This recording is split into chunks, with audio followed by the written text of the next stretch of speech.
हम डिस्कस कर रहे थे कैटरैक्ट को देखते हैं कि कैटरैक्ट में क्या होता है।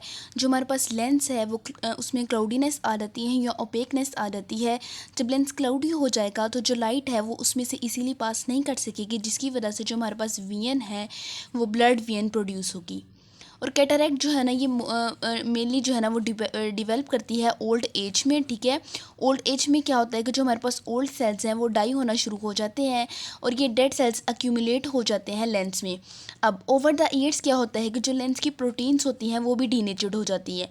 अब ये डीनेचर्ड प्रोटीन्स उसके अलावा कुछ फ्लूइड अक्यूमुलेट हो जाएगा और डेड सेल्स की अक्यूमुलेशन की वजह से लेंस में जो है ना वो क्लाउडीनेस आ जाएगी, जिसकी वजह से क्या होगा, ब्लड वीएन प्रोड्यूस होगी। इसे हम कहते हैं कैटरैक्ट।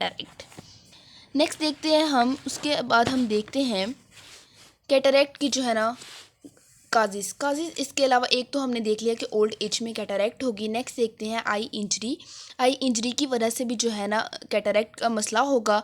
नेक्स्ट डायबिटीज़ में क्या होता है कि हमारे पास ग्लूकोज ज़्यादा होता है। वो ग्लूकोज जब ज़्यादा होगा वो रिड्यूस हो जाता है इनटू सॉर्बिटोल जाके लेंस में डिपॉजिट होना शुरू हो जाता है। अब जब लेंस में सॉर्बिटोल ज़्यादा डिपॉजिट होगा तो उसके पीछे पीछे जो है ना वाटर भी एंटर होगा और क्लाउडीनेस जो है ना वो कॉज होगी।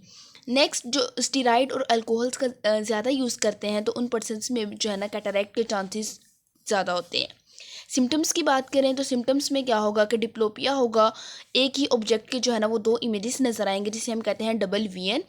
और दूसरा ये होगा कि वाइल रीडिंग उसको जो है ना ज़्यादा ब्राइट लाइट की ज़रूरत पड़ेगी और जो नाइट वीएन है वो बहुत ही पुअर होगी। ट्रीटमेंट इसका वाहिद सिर्फ ये है कि सर्जरी जो है ना वो क्या करेंगे, जो क्लाउडी लेंस है उसको रिप्लेस कर दें आर्टिफिशियल प्लास्टिक लेंस से, जिसे हम कहते हैं इंट्राऑक्यूलर लेंस रिप्लेसमेंट कर दें। तो इस तरह ये हमने देख लिया कैटरैक्ट के ट्रीटमेंट को। नेक्स्ट देखते हैं फॉर्मेशन ऑफ एक्वस ह्यूमर की फॉर्मेशन की अगर बात करें तो जो पर डे प्रोड्यूस होता है 2 to 3 माइक्रोलीटर जो है ना ये रिलीज़ होता है। इसको सिक्रीट कौन करता है, सीलियरी प्रोसेसेस जो है ना वो एक्वस ह्यूमर को सिक्रीट करती हैं।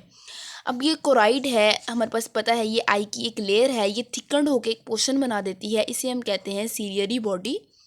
ठीक है, अब ये सीलियरी बॉडी के होते हैं सीलियरी प्रोसेसेस, इससे निकलते हैं। वो सीलियरी प्रोसेसेस हमारे पास रिलीज़ करते हैं एक्वस ह्यूमर को। अब आपको पता होना चाहिए कि अंटीरियर और पोस्टीरियर चैम्बर, जो आइरिस के आगे वाला वो अंटीरियर चैम्बर होगा और आइरिस से पीछे वाला पोस्टीरियर चैम्बर। तो जब एक्वस ह्यूमर रिलीज़ होगा बनेगा वो पोस्टीरियर चैम्बर से आएगा into the anterior chamber through the प्यूपिल।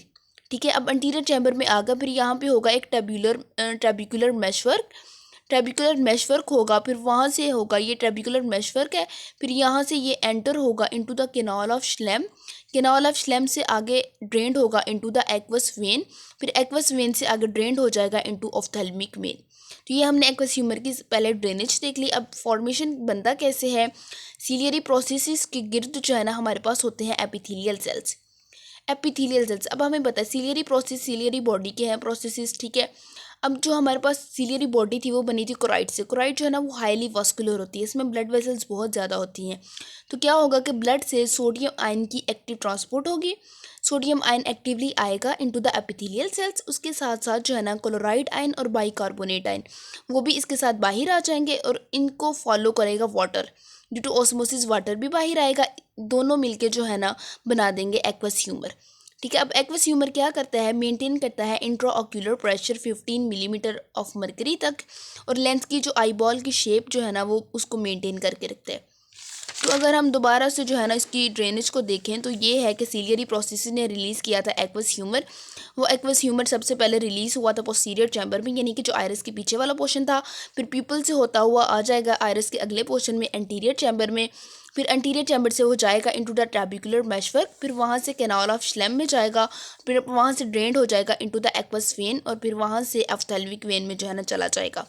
Cleansing action की बात करें कि जो हमारे पास ये थी कैनाल ऑफ श्लेम। ठीक है, और उसके जो है ना ये था हमारे पास ट्रेबिकुलर मेशवर्क में होते हैं फेगोसिटिक सेल्स क्या करते हैं, जो एक्वस ह्यूमर बना है उसमें अगर कोई डेब्रिस हो तो उसकी जो है ना फेगोसाइटोसिस कर देते हैं, ताकि जो है ना फर्दर वो ड्रेनेज की ब्लॉकेज की जो है ना वो वजह ना बने।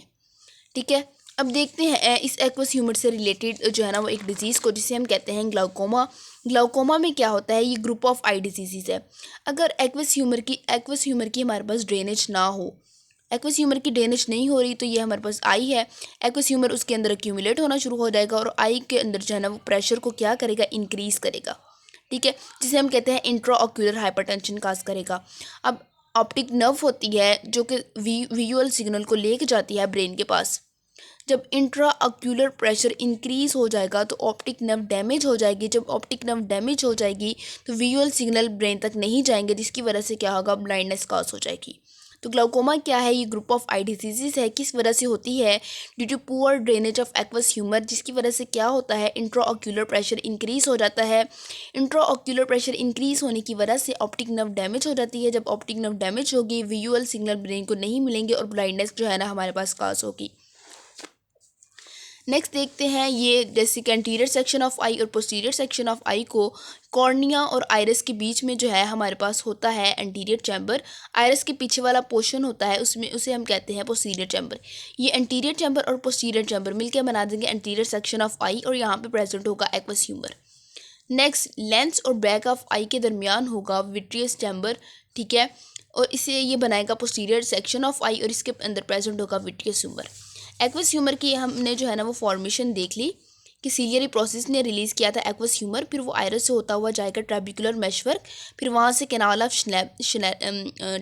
श्लेम के पास, फिर कैनाल ऑफ श्लेम से ड्रेन्ड आउट हो जाएगा through aqueous vein into the episcleral venous system. अब ये जो ड्रेनेज पाथवे है, अगर इसमें कहीं किसी जगह पे ब्लॉकेज हो जाए तो उस वजह से क्या होगा, एक्वस ह्यूमर की ड्रेनेज नहीं होगी तो इंट्रा ऑक्यूलर प्रेशर इंक्रीज हो जाएगा। 21 मिलीमीटर ऑफ मरकरी से जब ज़्यादा होगा तो उस वजह से क्या होगा, हमारे पास ये होती है ऑप्टिक नर्व। ऑप्टिक नर्व से आगे होता है ऑप्टिक फाइबर। जब इंट्रा ऑक्यूलर प्रेशर इंक्रीज होगा तो ये जो ऑप्टिक नर्व के एक्सॉन है वो कंप्रेस हो जाएंगे। जब ऑप्टिक नर्व के एक्सॉन कंप्रेस हो जाएंगे तो जो ऑप्टिक नर्व का एक्सोनल फ्लो था जो ऑप्टिक फाइबर में आ रहा था वो नहीं होगा। तो ऑप्टिक फाइबर को मतलब ये है कि उसमें एक्सोनल फ्लो नहीं आ रहा तो इसको न्यूट्रिशन नहीं मिल रही, तो ऑप्टिक फाइबर जो है ना वो एट्रोफी का शिकार हो जाएगा, उसको न्यूट्रिशन नहीं मिल रही तो उसकी नेक्रोसिस हो जाएगी, ठीक है। तो क्या होगा कि ऑप्टिक नर्व के एक्सॉन की कंप्रेशन होगी, जिसकी वजह से क्या होगा, ऑप्टिक फाइबर में एक्सोनल फ्लो नहीं आएगा। जब ऑप्टिक फाइबर को न्यूट्रिशन नहीं मिलेगी तो वो एट्रोफी का शिकार हो जाएगी, नेक्रोसिस हो जाएगी, विजुअल सिग्नल की ट्रांसमिशन नहीं होगी, जिसकी वजह से जो है ना ब्लाइंडनेस कॉज हो जाएगी।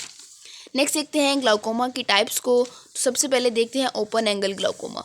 ओपन एंगल किस बेस पे नाम दिया है कि ये हमारे पास जो है ना ये है आइरस, ठीक है, आइरस और कॉर्निया, इसके दरमियान जो एंगल है वो ओपन एंगल है, open angle between cornea and iris.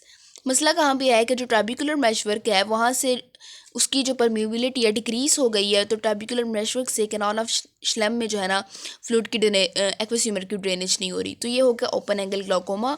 Close angle glaucoma की बात करें तो उसमें क्या होता है कि ये हमारे पास जो है ना ये है कॉर्निया, ठीक है, आइरस जो है ना बिल्कुल कॉर्निया के साथ आके लग जाएगा, लेंस जो है ना पुश्ड होगा अगेंस्ट कॉर्निया।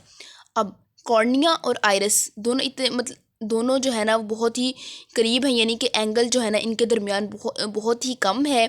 जो फिल्ट्रेशन एंगल है यहाँ से गुजर के एक्वस ह्यूमर ने जाना था वो बहुत ही कम है, तो कैसे जो है ना एक्वस ह्यूमर की ड्रेनेज होगी, तो इसे हम कहते हैं closed angle glaucoma. Angle between the iris and cornea is too small, filtration angle is small, जिसकी वजह से जो है ना फ्लूइड की ड्रेनेज नहीं होगी।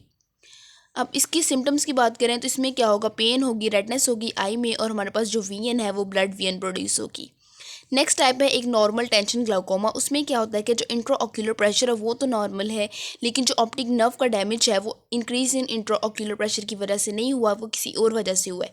हाइपोप्रोफियन की वजह से हो सकता है कि जो हमारे पास ब्लड है, ब्लड की सप्लाई कम है, उसके अलावा जो है ना जेनेटिक हाइपर सेंसिटिविटी की वजह से जो है ना ये ग्लाउकोमा हो सकता है। डायग्नोसिस की बात करें तो सबसे पहले हम टोनोमीट्री की मदद से असेस करेंगे इंट्रा ऑक्यूलर प्रेशर कितना है, उसके बाद हम देखेंगे कहीं ऑप्टिक नर्व का डैमेज तो नहीं। ऑप्टिक नर्व जो है ना इस केस में क्या होता है कि उसका जो आउटर रिम है, ये ऑप्टिक नर्व थी, आउटर रिम जो है ना उसका थिन हो जाता है और कप शेप हो जाता है, इसे हम कहते हैं cupping of the optic nerve. उसको हम जो है ना वो चेक करेंगे। ट्रीटमेंट में क्या होगा कि इंट्रा ऑक्यूलर प्रेशर इंक्रीज़ हुआ था तो हम ऐसी मेडिकेशन देंगे कि जो इंट्रा ऑक्यूलर प्रेशर को कम कर दें, या तो एक्वस ह्यूमर कैसे कम करेंगी, या तो एक्वस ह्यूमर की प्रोडक्शन को ही कम कर देंगी या उसके आउटफ्लो को बढ़ा देंगी। तो एक्वस ह्यूमर की प्रोडक्शन कौन कम करेगा, beta adrenergic receptor antagonist for example, और पोस्ट गैंग्लियोनिक एनालॉग्स जो है ना उसके आउटफ्लो को बढ़ा देंगे। ट्रीटमेंट की बात करें क्लोज्ड एंगल के केस में, ओपन एंगल ग्लाउकोमा के केस में क्या हुआ था कि जो ट्रैबिकुलर मेशवर्क थी उसकी परमिबिलिटी कम हो गई थी। इसमें हम क्या करते हैं, ओपन एंगल ग्लाउकोमा के ट्रीटमेंट में जो हम ट्रेबिकुलर मेशवर्क है उसको ओपन कर देते हैं, जिसकी वजह से क्या होता है कि फ्लूइड की ड्रेनेज हो जाती है, उसे हम कहते हैं ट्रेबिकुलोप्लास्टी। क्लोज्ड एंगल ग्लाउकोमा में हम क्या कर देते हैं कि जो आयरस है उसके अंदर जो है ना, ये आयरस है उसके अंदर जो है ना वो होल्स जो है ना वो क्रिएट कर देते हैं, जिसकी वजह से जो है ना, जिसे हम कहते हैं आयरिडोटोमी, यानी आयरस के अंदर जो है ना हमने होल्स क्रिएट कर दिए हैं। इस तरह फ्लूइड की ड्रेनेज जो है ना वो बेटर हो जाएगी। तो ये हमने देख लिया ग्लाउकोमा को।